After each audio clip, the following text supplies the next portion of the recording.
Era un sábado por la tarde, como a las 5 p.m. Un grupo de viajeros y yo íbamos de Ciudad del Este rumbo a la localidad de Yaguarón, específicamente al cerro que llevaba su mismo nombre. Era ya bastante tarde cuando llegamos al lugar, como a las 11:30 p.m., casi a medianoche. Nos dispusimos a escalar dicho cerro. No era muy agradable para muchos la idea de subir por un camino oscuro a medianoche, pero varios de nosotros ya teníamos experiencia en estas cosas, puesto que habíamos escalado peores lugares de noche, supuestamente. Fue así que empezamos a caminar por el sendero oscuro. Cabe destacar que no encontrábamos la entrada al camino que llevaba al cerro desde el frente, motivo por el cual tuvimos que rodearlo por varios minutos, hasta encontrar una. Cuando por fin encontramos un camino, ya en la parte de atrás del cerro, empezamos a escalar. Al principio nos ayudábamos entre todos, cargando nuestras cosas y ayudándonos a subir, puesto que habían partes peligrosas entre las rocas. Seguimos así por unos minutos, cuando de pronto entramos a una parte boscosa y muy angosta, llena de hierbas bastante largas. Como que el camino es muy estrecho en esta parte, tuvimos que ir de a uno, considerando que éramos un grupo de 25 personas, incluyendo 3 guías. Esto resultaría en una larga fila.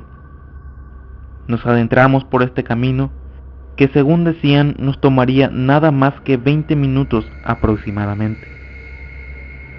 Fue ahí donde empezó lo extraño.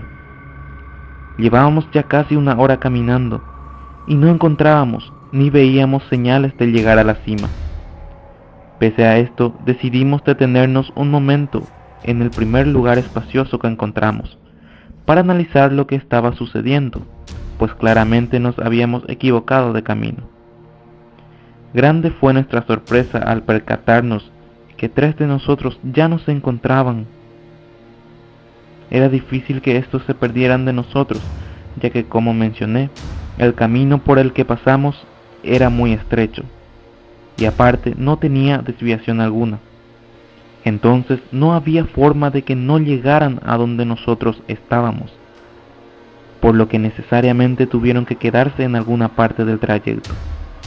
Por esta razón, 2 de nuestros guías decidieron volver atrás para buscar a las personas. Obviamente los guías empezaron a llamar a dichas personas extraviadas, pero no había señal alguna de estas. Pasaron los minutos y nadie regresaba, cuando de pronto, desde lo lejos se escucha levemente un grito, como el de una mujer que se va apagando en la oscuridad de la noche.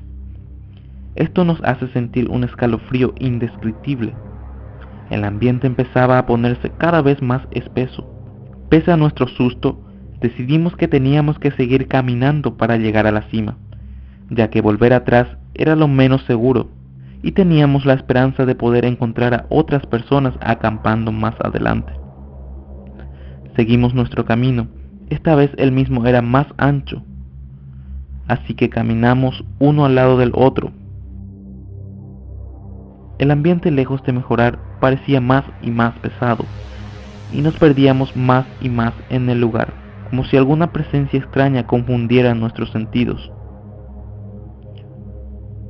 Una de cada 2 personas contaba con unas linternas con las que íbamos alumbrando por todas partes. Yo iba enfrente, con el guía que quedaba y 2 amigos, cuando de repente una de las chicas empieza a gritar. Rápidamente nos acercamos a preguntarle y esta responde: las 2 personas no están, asegurando que éstas venían atrás de ella, pero que de un momento a otro se perdieron en la oscuridad sin emitir sonido alguno.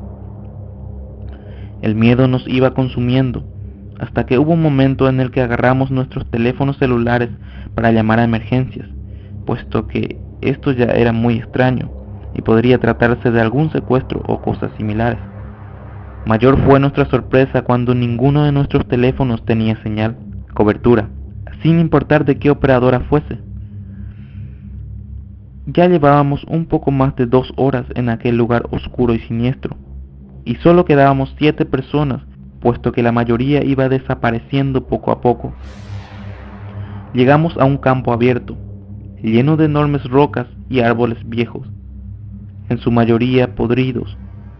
Técnicamente parecía la cima, pero cuando empezamos a alumbrar el lugar en busca de rastros de algún viajero y así cerciorarnos de que habíamos llegado donde queríamos, nuestra sangre quedó helada cuando vimos lo siguiente. El lugar estaba repleto de lo que parecían ser tumbas, tumbas muy antiguas. Estábamos aún sin creer lo que nuestros ojos veían, cuando de repente una violenta sombra aparece y envuelve a dos de nuestros compañeros, llevándolos y sumergiéndolos en la profundidad del bosque. De pronto se empieza a escuchar un leve susurro en el lugar, como si se tratara de una niña corriendo y jugando en el tétrico ambiente. ¡Escondidas! ¡Escondidas!, se escuchaba levemente. Para estas alturas el pánico ya era insoportable. Como si no fuera suficiente, regresa una vez más la violenta sombra y se traga a dos más de nosotros, lo que nos deja solamente a 3 personas en aquel aterrador lugar. Faltaba más y la niña empieza a oírse nuevamente, pero esta vez susurraba más fuerte. Fue ahí donde apareció la fantasmal figura blanca de la niña, diciendo: «Juguemos a las escondidas». Y eso, amigos míos, es lo último que recuerdo.